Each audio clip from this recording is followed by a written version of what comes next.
Madame, Monsieur, bonjour. Très heureux de vous retrouver et merci de nous rejoindre. Bienvenue dans votre journal à la une de ce jeudi 2 mai. Retour dans cette édition sur les principaux points développés dans le discours du président de la République hier devant les adhérents de l'UGTA et aux syndicats nationaux indépendants au siège du peuple à Alger.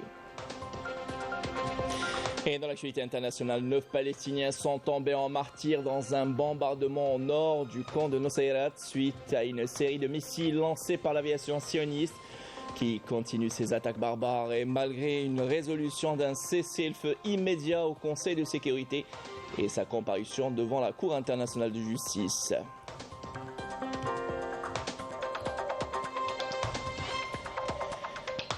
Et puis la rockeuse du désert tire sa révérence. Hasna al-Besharia n'est plus, disparue hier à l'âge de 74 ans, laissant derrière elle un immense legs musical, notamment la célèbre chanson Jazeera Juhara, portrait à la fin de ce journal.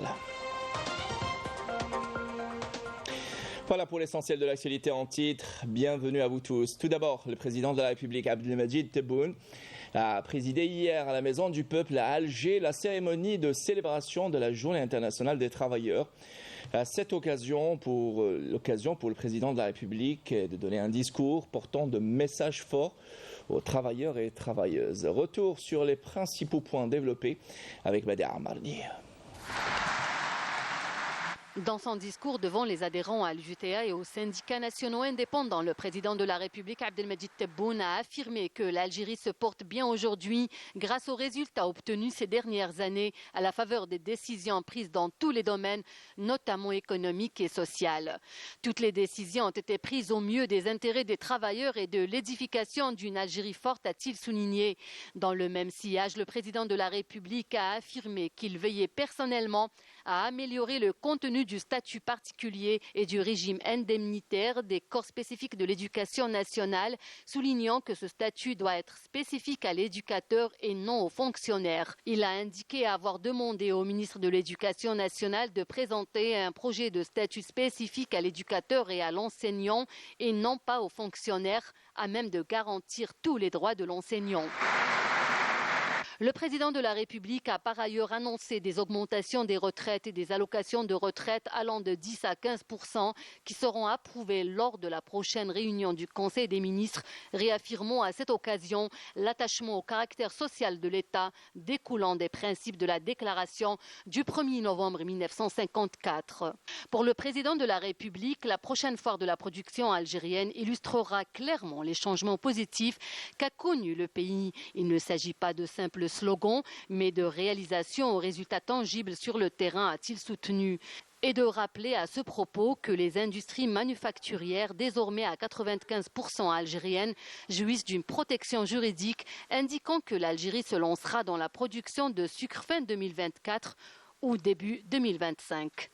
Dans ce contexte, le président de la République a réaffirmé son engagement à ne pas recourir à l'endettement extérieur par fidélité au serment fait aux chouhada et à tous ceux qui se sont sacrifiés pour la patrie. Et puis en France, à Nanterre, très exactement, à l'initiative d'un comité d'association d'anciens travailleurs du consulat de Nanterre ont été honorés en cette journée internationale des travailleurs. Une manière de montrer la reconnaissance pour tous leurs efforts. Notre correspondance, cette correspondance depuis la France, à Fablouchette. Passer la surprise, c'est l'émotion qui a pris le dessus sur ces visages tant familiers à nos ressortissants à Nanterre. Et pour cause, ils ont passé chacun plus de 40 ans à les servir derrière les guichets.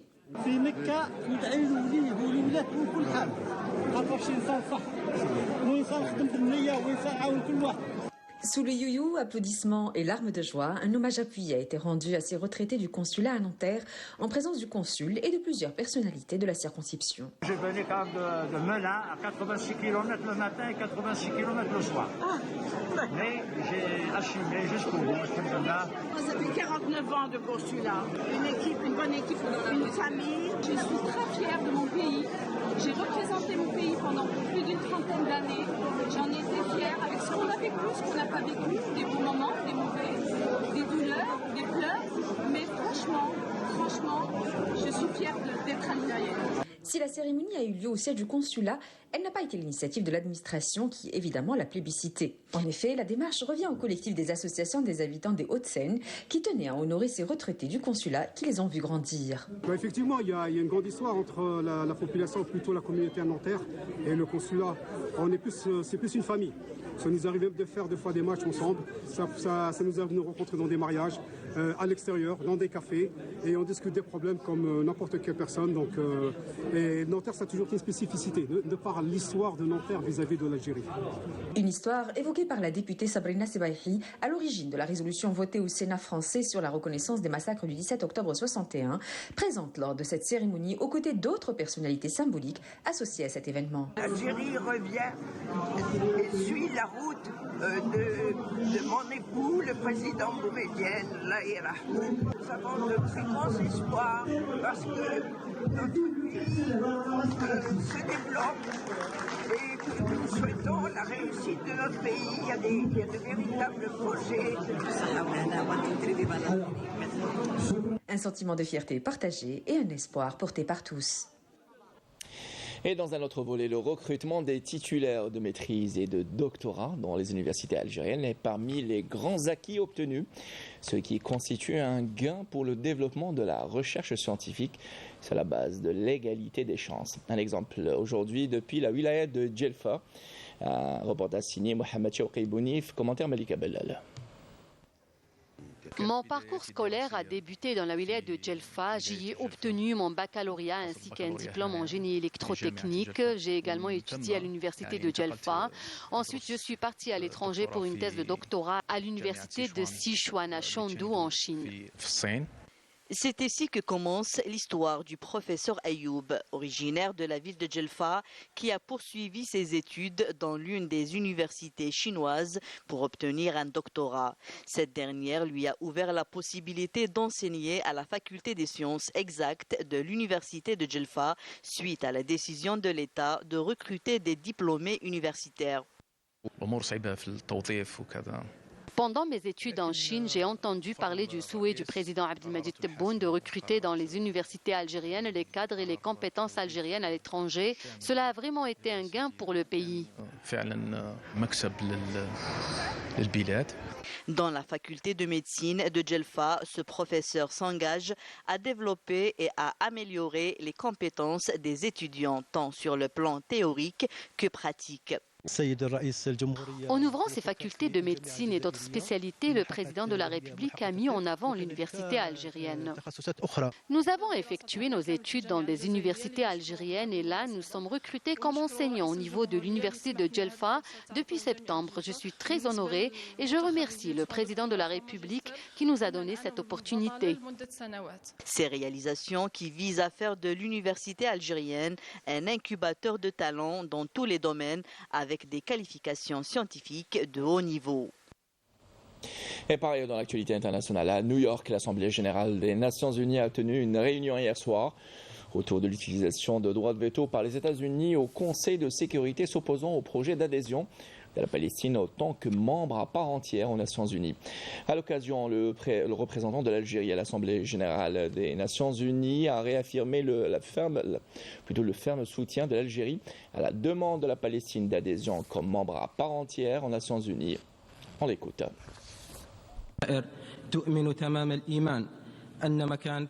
L'Algérie croit profondément en l'admission de la Palestine comme membre à part entière aux Nations Unies. Comme l'a déjà affirmé le président de la République, Abdelmadjid Tebboune, du haut de cette même tribune, en septembre dernier, qu'il était temps pour la Palestine d'adhérer comme membre à part entière aux Nations Unies. Et nous ferons tout pour la concrétisation de cet objectif.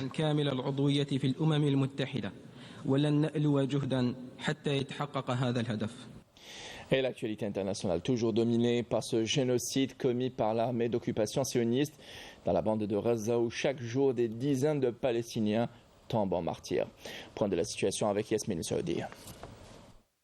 L'entité sioniste poursuit son agression barbare malgré l'adoption d'une résolution exigeant un cessez-le-feu immédiat par le Conseil de sécurité de l'ONU et malgré sa comparution devant la Cour internationale de justice pour des accusations de génocide. Au 209e jour de l'agression contre l'enclave palestinienne, des dizaines de Palestiniens sont tombés en martyrs et d'autres ont été blessés dans de nouveaux bombardements de l'entité sioniste contre diverses zones de la bande de Gaza. 6 Palestiniens sont tombés en martyrs dans un bombardement sur la ville d'El-Zahra, au nord du camp de Nusayrat, tandis que les ambulances, les équipes de secours et les habitants ont récupéré les corps de 3 martyrs suite à une série de missiles lancés par l'aviation sioniste sur la région nord-ouest du camp. À l'est de la ville de Khan Younes, plusieurs régions ont également été soumises à d'intenses bombardements des avions de guerre de l'entité sioniste. Le Fonds des Nations Unies pour l'enfance a mis en garde contre une catastrophe dans la bande de Gaza si l'entité sioniste menait une opération militaire à grande échelle dans la ville de Rafah. Il a en outre expliqué qu'environ 600 000 enfants vivaient dans cette région, qui est devenue le foyer du plus grand hôpital restant à Gaza, à savoir l'hôpital central de Rafah.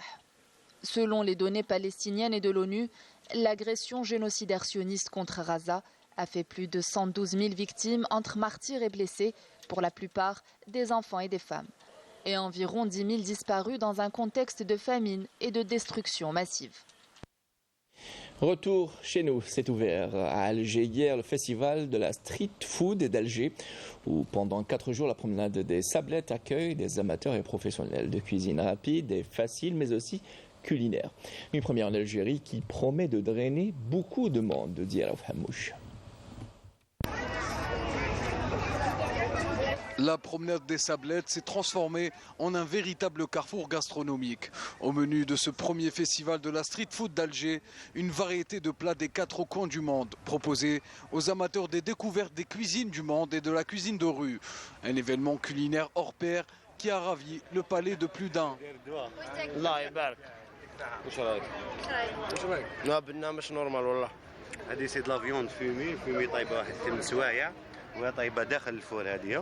Une très belle expérience, que ce soit pour les parents ou là pour les enfants. Je suis curieux, j'aime street food, maintenant c'est beau. Et pour découvrir aussi. Événement شابة هذه وسوهنا اليوم. Pour l'occasion نخرجوا شوية الدراري يحوسوا en même temps نديغوستيو شوية les produits algériens تاعنا نشوفوهم. Même les plus jeunes se sont régalés à l'Algerian Street Food Festival. Un espace leur est dédié notamment des ateliers artistiques avec pour objectif de faire vivre à ces petits festivaliers de nouvelles expériences. Nous, aujourd'hui, on est venu comme c'était un jour de fête pour les travailleurs. Donc, c'est une initiative de famille. Donc, on a trouvé plusieurs ateliers qui concernent les enfants. Notamment, on a des ateliers de dessin, de peinture, ateliers de culinaire, entre guillemets. Donc, c'est une occasion pour nous de laisser nos enfants découvrir et apprendre auprès des instituteurs. J'ai préparé un tacos et aussi une salade de fruits. On doit manger sain tous les jours, mais dans les occasions spéciales, on peut manger des choses pas vraiment saines. Très intéressant, que ce soit pour les grands ou bien pour les petits. Personnellement, quand on voit nos enfants se divertir, contents et être intéressés, nous automatiquement les parents, on est très satisfaits. Chefs étoilés, artisans de la rue, cuistots émergents, les chefs en vogue du pays se sont réunis ici et se sont donnés comme défi de régaler le plus grand nombre de personnes. Il y a du monde, là ça y partout, même les restaurateurs, ils font l'effort de bien servir les gens. C'est la première journée. La première journée n'est jamais évidente ni facile, surtout une première journée, c'était un premier événement. C'était la première fois Théo, donc c'est pas évident. Pendant 4 jours et ce jusqu'au 4 mai, le festival réunira une 50aine de restaurants, une 20aine d'artistes et des milliers de visiteurs, créant de cet événement une harmonie parfaite entre les mets et la musique, entre tradition et modernité. Il y a du monde, il y a des familles et c'est ça le premier but, c'est de faire la rencontre déjà, mais après présenter ce qu'on a comme produit algérien, c'est déjà important. Et en même temps, on a même les fast-food, on a l'habitude de dire que des mauvais trucs sur les fast-food, mais après quand on voit là des jeunes Algériens qui utilisent déjà des produits algériens et qui donnent des résultats bien, satisfaisante exactement. Donc on voit qu'il y a une jeunesse qui travaille et c'est bien pour notre économie aussi. La street food, elle est cuisinée avec des produits nobles, des produits du terroir, des produits de région qui fait que ça lui donne une valeur ajoutée comparé à la fast-food, qui est plus... Justement, c'est quoi la différence entre fast-food et street food? Il y a quand même une nuance entre la street food et la fast-food. Donc la fast-food, c'est plus la restauration rapide et la street food, c'est la restauration de rue, donc qui propose différentes spécialités et qui met en valeur les produits du terroir. De 11h à 21h30, les visiteurs pourront se promener, goûter et vivre une expérience culinaire unique. Ainsi, le festival de la street food d'Alger est bien plus qu'une manifestation culinaire. C'est une célébration de la vie et de la convivialité. Et puis cette triste nouvelle, la scène artistique algérienne a perdu hier l'une de ses icônes, Hasna El-Besharia, qui a tiré sa révérence à l'âge de 74 ans, doyenne de la musique guinéoui, qui s'est distinguée par son talent, son savoir-faire et sa détermination, elle qui, contre la volonté de tous, s'est frayé un chemin dans le monde artistique qu'il a adopté, faisant d'elle une star. Et suite à cette triste nouvelle, la ministre de la Culture, Soraya Mouloudji, a présenté ses condoléances à la famille de la défunte et la grande famille artistique. Hasnina Hassini, de son vrai nom, aura marqué plus d'un par ses magnifiques chansons entraînantes, notamment Jazair Jouhara. Hasna El-Besharia dans ce portrait signé Yamina Saïdji.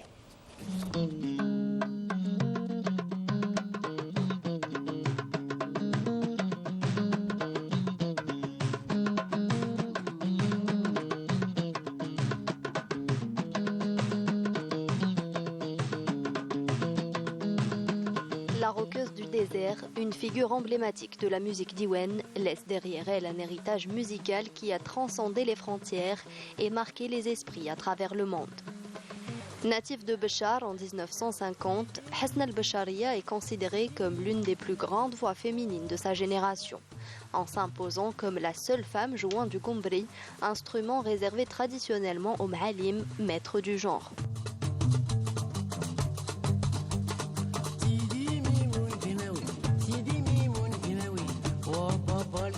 Avec un parcours riche de plus de 3 décennies, Hasna El-Besharia s'est faite connaître à la fin des années 90.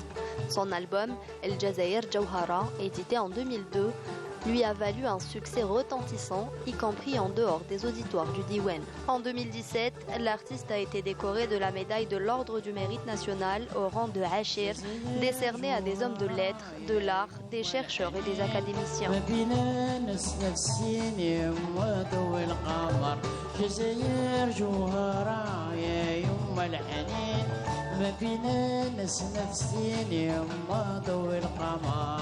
Alors que son dernier souffle résonne comme une mélodie qui ne s'éteindra jamais, Hasna El-Besharia laisse derrière elle un héritage musical et humain qui continuera d'inspirer et de toucher les cœurs des générations à venir.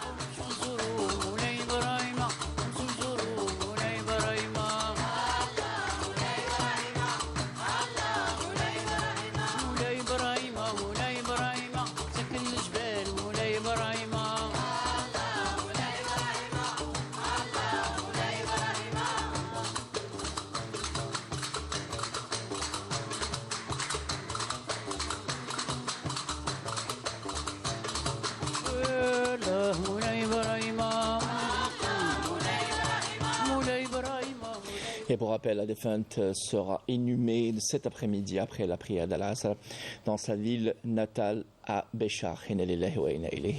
Voilà qui termine cette édition préparée par Kalima Ifa, Bouchra Boilé et réalisée par Mohamed Bouchel. L'information revient ce soir à 19h. J'aurai le plaisir de vous retrouver demain pour l'édition de midi. Bon appétit si vous êtes à table. Au revoir.